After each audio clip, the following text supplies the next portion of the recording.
Lunes vamos a desarrollar el siguiente temario preparado sobre el sistema nervioso central, que son las infecciones. Cristian, revisa por favor si es que se ven las diapositivas.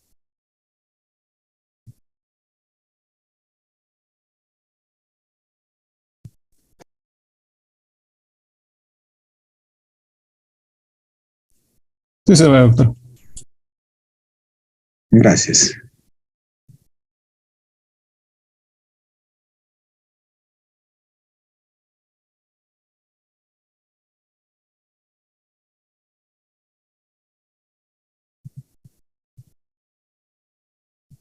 Bien, pues en el sistema nervioso central, como en otras partes de nuestro cuerpo, va a ser también susceptible de que pueda tener pues infecciones. Y sin duda,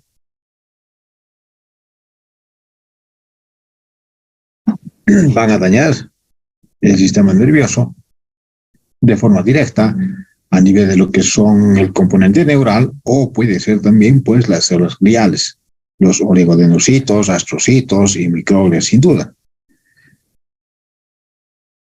El agente infeccioso puede afectar de forma directa o también puede ser de forma indirecta a través de toxinas, como ser las de tipo microbiano. Sin embargo, también puede existir pues efectos destructivos después de una respuesta inflamatoria o mecanismos de tipo inmunitario que pueden llegar a lesionar ya sea a las neuronas o al componente glial. Cuatro son las vías fundamentales a través de los cuales los diferentes microorganismos como bacterias, virus, protozoarios o parásitos pueden acceder pues al sistema nervioso central. Una de ellas va a ser pues la vía hematógena, de forma directa a través de lo que son las arterias y de forma pues indirecta a través de lo que es el componente venoso. Sin embargo, también puede haber otra vía que es la implantación de forma directa a través de un traumatismo o de una comunicación directa del sistema nervioso central con la superficie. Puede darse también el acceso al sistema nervioso mediante una extensión local o desde el sistema nervioso periférico, que pueden aprovechar muchos virus como el caso de la rabia, que pueden viajar en forma retrógrada hasta llegar pues al sistema nervioso central. Si hablamos de la vía de diseminación hematógena, muchos de los agentes infecciosos suelen pues conseguir el acceso a través de la circulación arterial. Pero como dijimos, también puede ser la llegada de estos microorganismos de forma retrógrada por la vía venosa a través de las anastomosis en las venas de la cara. Si hablamos de una implantación directa, acá tiene una solución de continuidad de una espirina bífida. La implantación directa de microorganismos suele tener pues un origen traumático o en ocasiones, como en este caso, una malformación congénita que hace que los microorganismos puedan llegar de la superficie hasta el sistema nervioso central. En esta enfermedad que es la mielomeningocele, que va a permitir, como ven, un acceso fácil pues a los microorganismos de la piel que van a penetrar por esta solución de continuidad hacia el sistema nervioso.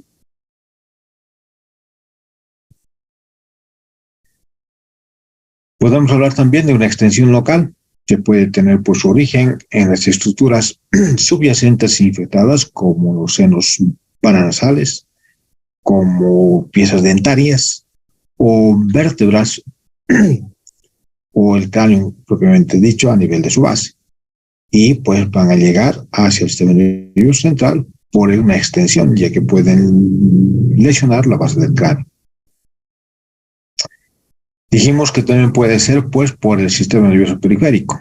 Los virus, como el de la rabia, pueden transportarse pues a lo largo de este sistema, aprovechando sus axones para llegar hasta su cuerpo. Juntamente pues con este virus de la rabia puede haber otro como el herpes zóster que puede tener y aprovechar esta misma vía para llegar a este nervioso central. Los agentes infecciosos de este nervioso central pueden dividirse en bacterianos, en virales, espiroquetas, hongos, protozoos y metazoos. En el primer caso, cuando hablamos de las bacterianas, podemos hablar de que las meninges pueden ser afectadas de forma aguda, de forma crónica, por la Escherichia coli, la Neisseria, Staphylococcus pneumoniae y Mycobacterium tuberculosis. En cambio, cuando hablamos de las infecciones localizadas de tipo bacteriano, podemos hablar pues de los abscesos o de los empiemas, que van a ser producidos por los estreptococos y estafilococos y anaerobios gram negativos. En cambio, cuando hablamos de tipo viral, las meninges pueden ser afectadas, lo mismo que el encéfalo y lo mismo que el tronco encefálico, y síndromes medulares espinales. En el primer caso, cuando hablamos de las meninges, puede ser aguda, aséptica, generada por enterovirus, influenza, o por cualquier virus que genere una afección a este nivel y una elevación del componente linfocítico. Cuando hablamos de la encefalitis o síndromes encefalíticos, vamos a hablar del herpes simple, citomegalovirus, virus de inmunodeficiencia humana. Cuando hablamos de la encefalitis transmitida por artrópodos, vamos a hablar pues, de los virus del Nilo occidental, virus de la encefalitis equina occidental, de San Luis, de Cross, venezolana, japonesa. Y cuando hablamos del tronco encefálico, podemos hablar pues de virus como el de la rabia, o el virus del Nilo occidental, o enterovirus CD68. Si hablamos de las espiroquetas y hongos, vamos a hablar de síndromes meningoencefalíticos, en el cual vamos a hablar pues de la neurosífilis, enfermedad de Lyme, meningitis fúngica, provocadas por el Treponema pallidus respectivamente, la Borrelia, Cryptococcus y la Candida albicans. Y por último, los protozoos y metazoos, que producen encefalitis amebiana y infecciones localizadas como la toxoplasmosis y la cisticercosis respectivamente. Entonces, como ven, hay cierto tipo de infecciones, síndromes y microorganismos frecuentes que hay que ir pensando en una de esas posibilidades. Si hablamos de una meningitis aguda, que es un proceso inflamatorio que va a afectar sin duda primero las meninges, las leptomeninges, y después pues el líquido cefalorraquídeo, e incluso el espacio subaracnoideo, que en general causa este tipo de infección. Las infecciones pueden estar afectando solamente a las meninges, sin duda, pero también puede aparecer y generar pues una afección del parénquima cerebral que está por debajo, o sea, subyacente. En ese caso, las meninges y el parénquima, cuando están comprometidos, se va a denominar meningoencefalitis. Aunque la meningitis se debe pues normalmente a una infección, también puede aparecer en respuesta a visitantes no bacterianos, introducidos en el espacio subaracnoideo, como en el caso de una meningitis química. Dentro de la clasificación, según su etiología y evolución, podemos hablar pues que la meningitis infecciosa puede tener y clasificarse en términos generales en piógena aguda, normalmente pues va a ser de tipo bacteriano, aséptica, vírica aguda o subaguda, y crónica, como en el caso de la tuberculosis, espiroquetas o criptococos. Todas estas o estos tipos generalmente siempre van a estar asociados a algún cambio característico en el líquido cefalorraquídeo. Por eso es importante hacer el estudio del líquido cefalorraquídeo cuando se sospecha, pues sin duda, de una meningitis. Y hablando de la meningitis bacteriana aguda o piógena, una serie de microorganismos encontrados pueden causar meningitis piógena aguda en los distintos grupos de edad, sin duda. Si hablamos de los neonatos o recién nacidos, la Escherichia coli, el Streptococcus del grupo B, pueden ser los responsables de este tipo de meningitis. En cambio, en los viejitos o de la tercera edad podemos encontrar el Streptococcus pneumoniae, Neisseria, y en los adolescentes o tal vez los adultos jóvenes va a estar generada por la Neisseria meningitis, con acumulación de casos que plantean pues preocupación en salud pública, ya que como ustedes saben pues va a generar múltiples complicaciones sintomatológicas y después complicaciones. La introducción de un grupo de vacunas contra el hemófilos influenza ha reducido la incidencia significativamente. Esta infección en los países desarrollados preferentemente, sobre todo en los lactantes que solían tener pues un alto riesgo de generar este tipo de meningitis. Los pacientes muestran pues típicamente los signos sistémicos de un proceso infeccioso: irritación meningia, deterioro neurológico, cefaleas, fotofobia, irritabilidad, obnubilación de conciencia y pues lo característico y último que vendría a ser la rigidez de la nuca. Normalmente cuando se logra hacer una punción del líquido cefalorraquídeo a nivel medular, ese líquido va a tener pues un aspecto turbio o a veces purulento, porque como ustedes saben va a contener pues gran cantidad de neutrófilos, 90.000 por milímetro cúbico de líquido cefalorraquídeo, con aumento de la concentración de proteínas y marcado descenso de glucosa. Entonces la glucosa y las proteínas, juntamente con la cantidad de neutrófilos, son indicativos de que podemos pues estar frente a un cuadro. Las bacterias pueden verse pues en algún frotis o puede identificarse mediante un cultivo, en ocasiones pocas horas antes de que aparezcan pues los neutrófilos. Las meningitis piógenas no tratadas van a resultar pues mortales porque el paciente llega a fallecer, mientras que el tratamiento eficaz con un antibiótico dirigido reduce muchísimo esta mortalidad. Cuando hablamos de un síndrome como es el del Waterhouse-Friderichs, se debe pues a una septicemia asociada a una meningitis. Va a haber infartos de la glándula suprarrenal y, como ven, vamos a encontrar petequias cutáneas en las extremidades superiores preferentemente.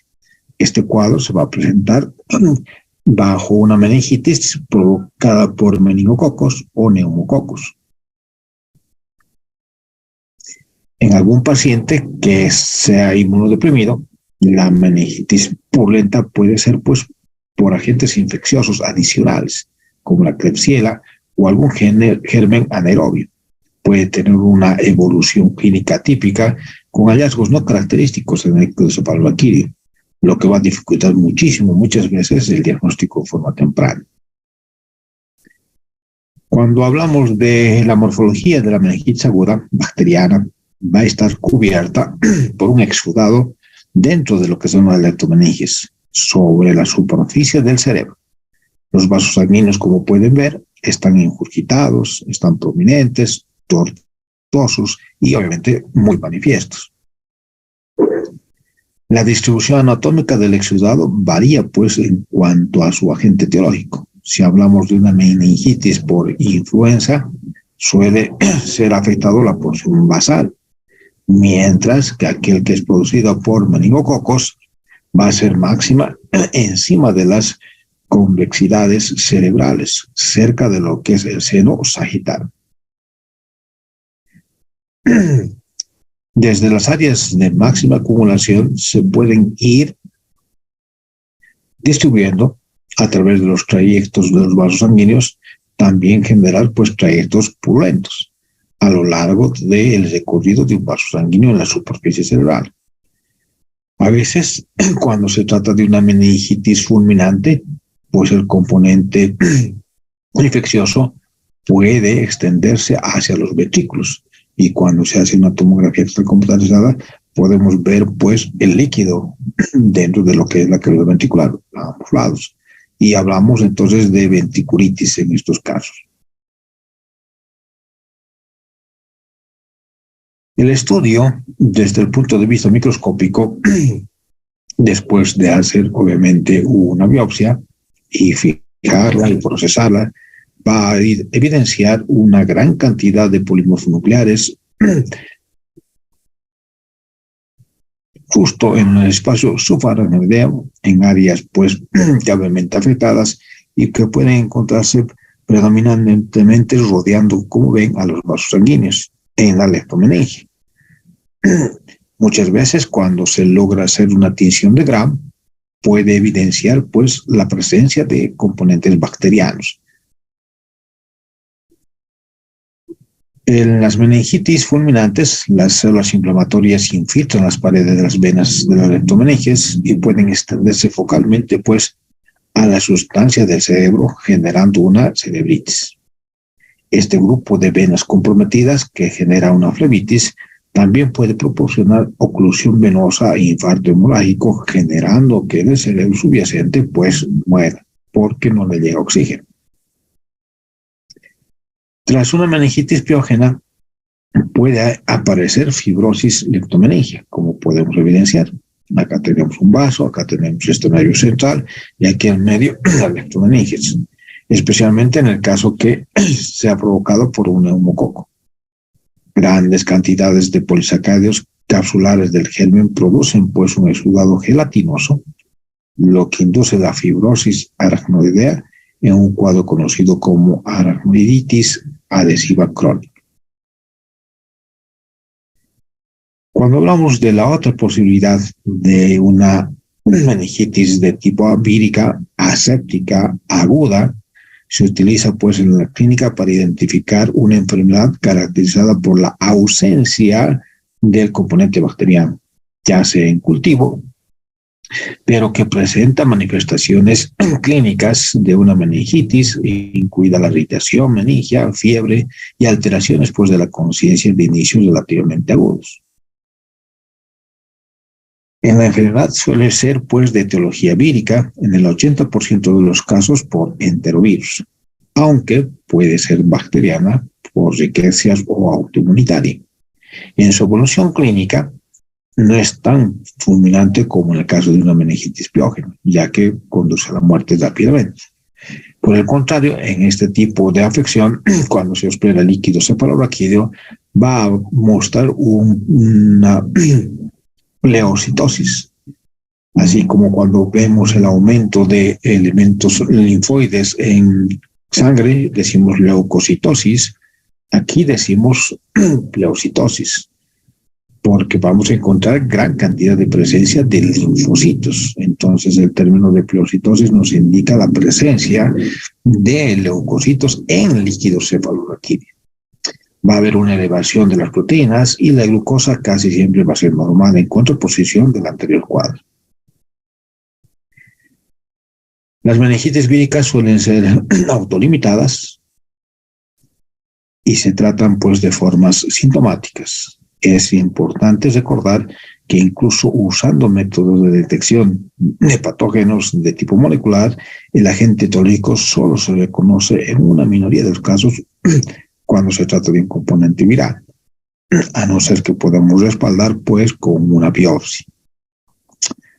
Cuando se consigue detectar el agente causal, generalmente es el enterovirus, que es el agente causal con más frecuencia a nivel de las meninges, representando el 80% de los casos. El espectro de los patógenos varía, pues sin duda, según la estación y según la región geográfica donde se haya generado ese tipo de afección.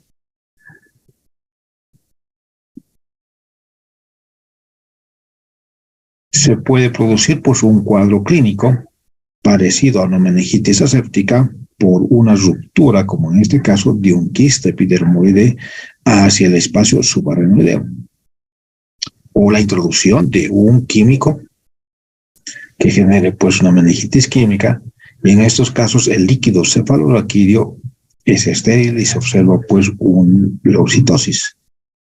Aumento en este caso ya no de linfocitos, sino de neutrófilos o polimorfonucleares. El aumento de la concentración de proteínas y aunque la glucosa suele ser normal, en contraposición del anterior cuadro. Bien, vamos a hacer un pequeño break de unos 5 o 10 minutitos. No sé si hay alguna pregunta, alguna aclaración o alguna consideración antes de nuestro receso. Doc, buenas tardes. Buenas tardes, Giovanni. Adelante, te escuchamos. Sí, Doc, quería ver si le puedo consultar sobre las placas. Es que mañana tenemos examen de micro y hay 2 placas que no las he conocido. O al final de la clase le pregunto eso. A ver, ¿tienes las imágenes? ¿Podemos ver? Sí, Doc. ¿Me puede permitir compartir la pantalla, por favor? Sí, un ratito voy a ver dónde estás. Y te